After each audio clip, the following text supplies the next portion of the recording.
Assalamualaikum warahmatullahi wabarakatuh. Shalom, Om Swastiastu, Namo Buddhaya, salam sejahtera bagi kita semua. Perkenalkan, nama saya Aimatul Khairoh dengan NIM 2520009, kelas C mata kuliah Hukum Pidana. Di sini saya akan menjelaskan tentang teori Lombroso dan psikopatologi. Sebelum saya menjelaskan tentang materi yang akan saya sampaikan, saya lebih dulu menjelaskan tentang kriminologi. Arti dalam sempit, kriminologi mempelajari tentang kejahatan. Arti dalam luas, kriminologi mempelajari tentang teknik kejahatan. Secara universal, kriminologi mempelajari tentang tingkah laku manusia. Tujuan mempelajari kriminologi yang pertama untuk memberikan saran dalam perencanaan pembuatan undang-undang atau hukum pidana. Yang kedua, menghindari rasa benci negatif dan rasa simpati yang kurang sehat terhadap pelaku kejahatan. Yang ketiga, memberitahukan kepada orang lain sebab-sebab seseorang melakukan tindak pidana kejahatan. Penjelasan tentang kejahatan digolongkan menjadi 3. Yang pertama, penjelasan spiritual, yang kedua penjelasan natural, yang ketiga penjelasan sains. Penjelasan spiritual karena pengaruh setan dan kutukan. Penjelasan natural adalah bahwa setiap manusia cenderung memiliki sikap baik atau buruk atau cenderung mementingkan kepentingan dirinya sendiri. Penjelasan sains adalah hubungan yang teruji antara fenomena yang teramati. Objek studi kriminologi ada 3. Yang pertama, perbuatan yang disebut dengan kejahatan. Yang kedua, pelaku kejahatan. Yang ketiga, reaksi masyarakat ditunjuk baik terhadap perbuatan atau pelakunya. Teori Lombroso. Lombroso merupakan seorang dokter ahli kedokteran kehakiman yang mencari sebab-sebab kejahatan. Kriminologi lahir pada abad 19 yang ditandai dengan statistik kriminal dan buku L'uomo delinquente karya Lombroso. Dalam buku ini, Lombroso menyatakan bahwa teori yang mencari sebab kejahatan dari aspek fisik. Teori yang diajukan oleh Lombroso melandaskan pada teori evolusi Darwin dan hipotesa atavisme. Menurut Lombroso, seseorang penjahat adalah orang yang memiliki bakat untuk menjadi jahat. Bakat jahat tersebut berasal dari keturunan secara genetik. Bakat tersebut tidak dapat diubah atau ditolak. Teori ini memberikan stigma buruk bagi seseorang. Seorang anak penjahat dianggap sebagai penjahat juga. Tentu saja teori ini bertentangan dengan kodrat serta hakikat manusia sebagai makhluk ciptaan Tuhan. Karena setiap bayi yang baru lahir adalah bagaikan selembar kain putih yang suci dan bersih. Adapun beberapa posisi yang dikemukakan oleh Lombroso. Yang pertama, penjahat yang dilahirkan dan mempunyai tipe-tipe yang berbeda. Yang kedua, tipe ini bisa dikenal dari beberapa ciri tertentu.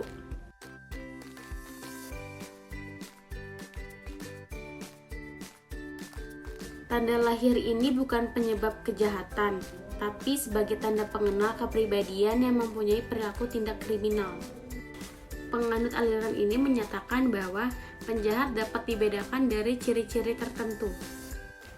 Adapun pengaruh teori Lombroso, yang pertama pengaruh positif, yang kedua pengaruh negatif. Pengaruh positif itu timbulnya perhatian para ahli hukum pidana dalam memandang kejahatan sebagai subjek dan bukan hanya objek saja. Akibatnya mulai diperhatikan aspek-aspek subjektif dari pelaku. Pengaruh negatif timbulnya sikap penegak hukum, khususnya hakim, yang berprasangka terhadap terdakwa yang dianggap memiliki ciri-ciri penjahat, sehingga akan merugikan kepentingan terdakwa. Lombroso juga mengatakan kata-kata yang sangat merendahkan seseorang. Lombroso mengatakan bahwa laki-laki adalah pembunuh, pencuri, dan pemerkosa, sedangkan wanita adalah pelacur. Karena peranan sejarah yang sifatnya selektif dan korektif, kemudian mereka kehilangan sifat biadabnya dan memperoleh sifat beradabnya. Sehingga masyarakat modern tidak ada jahat tetapi ada penjahat. Psikopatologi merupakan ilmu yang mempelajari tentang gejala gangguan pada manusia. Psikopatologi tidak hanya mempelajari tentang gejala gangguan pada manusia saja, tetapi ia juga mempelajari tentang tekanan mental, penyakit mental, dan perilaku tidak normal pada manusia. Dalam istilah lain, psikologi abnormal juga sering disamakan dengan psikopatologi. Tanda-tanda psikopatologi berbeda-beda tergantung pada sifat dan kondisinya. Seseorang mungkin mengalami beberapa bentuk psikopatologi. Yang pertama, perubahan mood. Yang kedua, perubahan pola makan. Yang ketiga, kekhawatiran, kecemasan, dan ketakutan yang berlebih. Yang keempat, perasaan tertekan. Yang kelima, ketidakmampuan untuk berkonsentrasi. Yang keenam, lekas marah. Yang ketujuh, gangguan tidur. Ada dua hal penting yang harus dipahami dalam pembahasan psikopatologi. Yang pertama, jenis gangguan jiwa. Yang kedua, proses terjadinya. Jenis gangguan jiwa meliputi yang pertama, gangguan pikiran, yang kedua, gangguan kesadaran, yang ketiga, gangguan persepsi, yang keempat, gangguan perhatian. Yang kelima, gangguan orientasi meliputi waktu, tempat, dan personal. Yang keenam, gangguan ingatan meliputi amnesia. Yang ketujuh, gangguan emosi. Yang kedelapan, gangguan bicara. Yang kesembilan, gangguan motorik. Proses terjadinya gangguan jiwa. Yang pertama, perkembangan mengalami regresi. Yang kedua, perilaku tidak sesuai dengan situasi dan kondisinya. Yang ketiga, ekstrim secara statistik. Yang keempat, proses aktualisasi diri tidak berjalan dengan normal. Yang kelima, tidak memiliki resistensi terhadap stres. Istilah yang sering digunakan bagi penderita gangguan jiwa yang mempelajari tentang psikopatologi adalah psikopat. Pada dasarnya, psikopat berbeda dengan gila. Psikopat masih memiliki batas kesadaran terhadap apa yang dilakukan, sedangkan gila tidak sama sekali memiliki batas kesadaran apa yang dilakukan. Artinya, psikopat masih sadar dengan apa yang diperbuat, hanya saja ada gejala kejiwaan yang mendorong terjadinya perilaku menyimpang seperti secara hukum dan budaya. Kemudian ada teori tentang sebab-sebab kejahatan. Teori biologi kriminal adalah usaha untuk mencari sebab-sebab kejahatan dari ciri-ciri biologis. Dengan mendasar pada pendapat Aristoteles yang menyatakan bahwa otak merupakan bagian dari akal. Maka para ahli frenologi yaitu Franz Joseph Gall dan Spurzheim asistennya yang mencari hubungan antara tengkorak kepala dengan tingkah laku. Teori sosiologi kriminal meneliti, membahas, dan mempelajari hubungan antar anggota dan masyarakat. Sepanjang hubungan dapat menimbulkan kejahatan. Secara umum, setiap masyarakat memiliki tipe kejahatan dan penjahat sesuai dengan budayanya, moralnya, dan kepercayaannya. Teori ini meneliti tindak kejahatan ada dua pendekatan. Yang pertama pendekatan subjektif, yang kedua pendekatan objektif. Pendekatan subjektif ini mempelajari dan meneliti pada batasan sosial dari pelaku kejahatan untuk mengetahui bagaimana perspektif orang-orang yang memberikan batasan kepada seseorang untuk melakukan penyimpangan sosial, sehingga berusaha untuk menemukan beberapa pertanyaan sebagai berikut.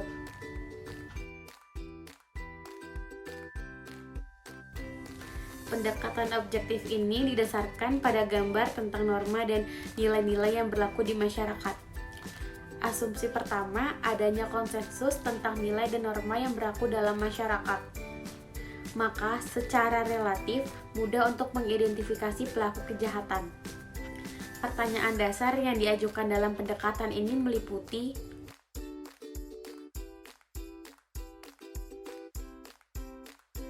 lembaga kontrol sosial juga dapat dilakukan oleh lembaga resmi seperti kepolisian dan pengadilan. Selain itu, lembaga tidak resmi juga dapat dilakukan oleh adat dan tokoh masyarakat. Masing-masing lembaga kontrol sosial mempunyai peranan tersendiri agar kehidupan di masyarakat aman dan tertib sesuai norma yang berlaku. Sifat pengendalian sosial itu ada 5. Yang pertama, reprehentif, yang kedua represif, yang ketiga gabungan, yang keempat persuasif, yang kelima koersif. Proses kontrol sosial itu ada 3. Yang pertama, sosialisasi, yang kedua tekanan sosial, yang ketiga kekuatan.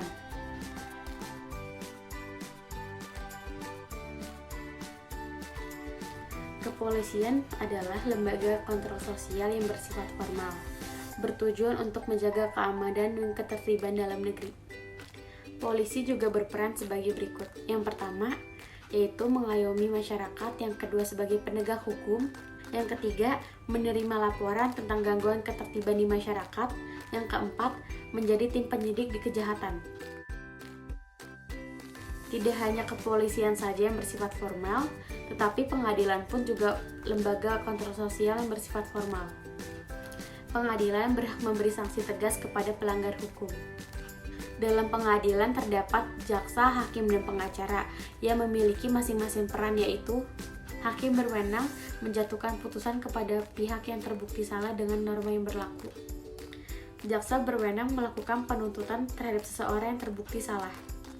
Pengacara berwenang melakukan pendampingan hukum dan pembelaan bagi seseorang yang melanggar hukum. Adat merupakan salah satu wujud kebudayaan yang paling ideal, berupa ide, gagasan, nilai-nilai, atau peraturan yang paling dipahami, diakui, dan dipelihara oleh masyarakat. Adat termasuk lembaga kontrol sosial non-formal yang mengatur perilaku masyarakat agar tidak menyimpang dari adat yang ada.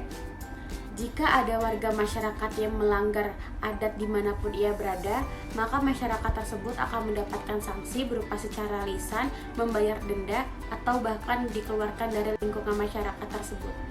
Dalam adat, ketua adat berperan besar dalam kontrol sosial. Yang dijadikan sebagai tokoh masyarakat dalam suatu masyarakat adalah seseorang yang dianggap sebagai pemimpin, pemberani, dan memiliki integritas yang tinggi di dalam satu masyarakat. Tokoh masyarakat dapat bersifat formal, misalnya yang pertama kepala desa, yang kedua kepala camat, yang ketiga tokoh ulama seperti kiai, ulama, biksu, dan pendeta. Sekian materi yang dapat saya sampaikan, kurang lebihnya mohon maaf. Assalamualaikum warahmatullahi wabarakatuh. Shalom, Om Swastiastu, Namo Buddhaya, salam sejahtera bagi kita semua.